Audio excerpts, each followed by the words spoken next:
Hey YouTubers, welcome back to the channel. So today we're going to be changing the battery on this Skoda Kodiaq.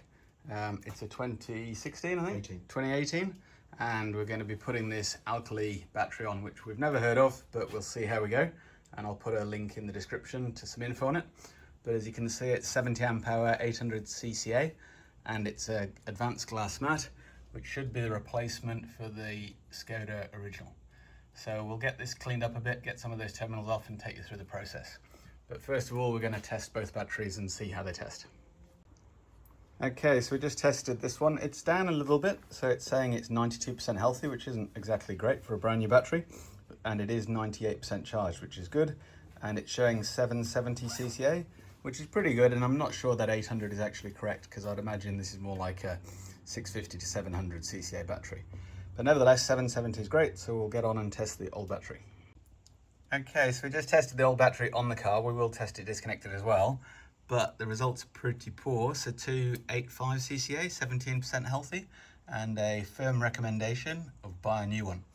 So that really gives us confidence that we made the right choice here. So we'll get that one undone and just take you through the process. Okay, so we've undone these 10mm nuts on these bolts, and that lets the terminal relax, and you can then lift this terminal off. So the positive I'm just putting there out of the way. The negative's a little bit trickier. It's got this connector on it, which to undo this connector, you pull this grey slider back, and then you can press down on the grey slider, and that releases the connector.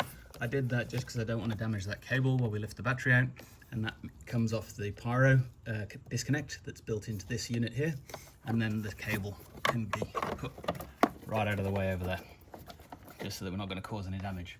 So now we need to undo the battery. So the next step is down here. There's a 13mm bolt, and we're just going to put a socket on that and undo that bracket, and then see what happens. Okay, so we've got the bracket out that holds the battery after a bit of faffing about. So this is a 13mm bolt, so that's pretty straightforward. You just undo that, we'll get that out the way. But the problem with this bracket is it's kind of jammed down on this tab into the housing below the battery, and on this side it just catches on the battery. So the way we did it, we had to just get a hook under there, wobble the battery, and then lift it up like that, because it's really hard to get your hand down there. Not the best design, very firm and a good design for security, but it just fits into that slot there, and the bolts there, and this tab goes up the side. Okay, so we'll get that out now, and we'll get the new battery, we'll get it cleaned up a bit first, and then we'll get the new battery back in. So the one thing I didn't show just before is this cover would normally be on the battery. I just took it off for ease of access to that removal bracket, and it just sort of tucks around the battery. It's a foam insulator, and it keeps the battery temperature more consistent, saves it from getting hot from the engine. So if you do have one of these, it's important to put this back on when you're finished and get it around the new battery all hunky-dory. So just with the battery removal, it's got a couple of tabs at the back there, so the battery is constrained at the back. So you have to lift it out front first. So slide it to the front, lift it up, and then you can get it out. I'm sure you got my face in that. Okay, so we just cleaned up the battery tray, so just make sure there's no dust and dirt and any little stones in there, so it's all nice and clean. That's where those tags are that the battery slides into. So putting the new battery in, we'll just do the same as the last battery. Just slide it in from the front.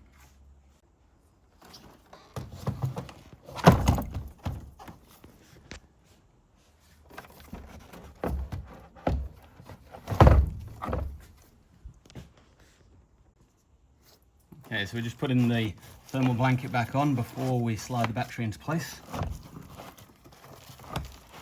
We could have put that on before we put the battery in, but it doesn't make much difference. But now we've got to get the battery slid to the back, like that, and get the bracket on at the front. So we're going to try and get the bracket in and get this tab in, but it's not quite clear which is the best order of works to get the bracket started, and we're playing around with the cable there. It's just generally not very easy. I've just moved the thermal blanket up to make that a bit easier. And we'll just... Okay, I'm just going to try and wiggle it in using this screwdriver into the slot. It is really not very handy.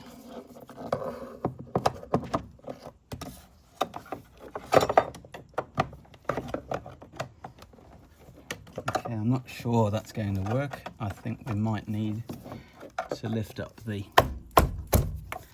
other end a little bit just to get that slot in.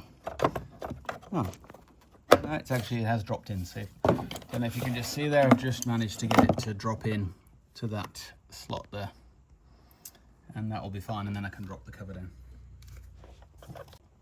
So just putting the bolt back in with this magnet because it's a bit far down there and I don't want to drop it. So we'll just use that to get it in place, and then we can use the socket on the top just to get that started.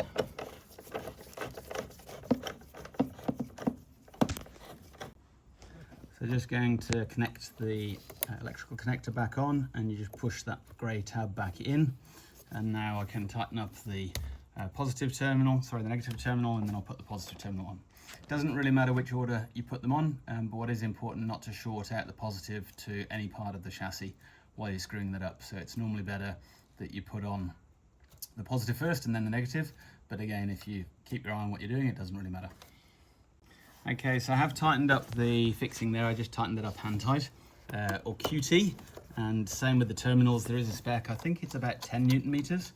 You can look it up, but you really just want to get the feel that you've tightened it sufficiently and that it's not going to break the bolt off, but it's also not going to come undone. So I'm happy with both of those. So just putting anti-corrosion wax on the terminals. So this is a battery protector and sealer. I'll put a link in the description, and you just spray it on, and what that does, it just makes sure that if there's any water there or any salts, you don't get any corrosion from the battery terminal, and that can cause the battery to go flat.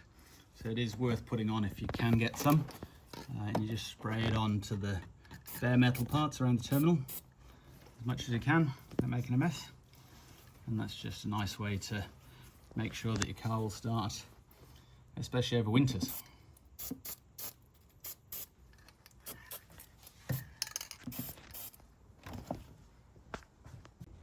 Alright, so battery's all tightened up now, the electrical connector's back on, tightened down onto the battery base, so we're quite happy with that, so we'll just give it a test start.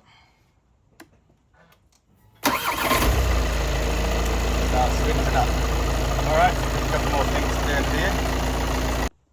Okay, so we've done the start, we're happy with the battery. We just did a diagnostic test and no faults.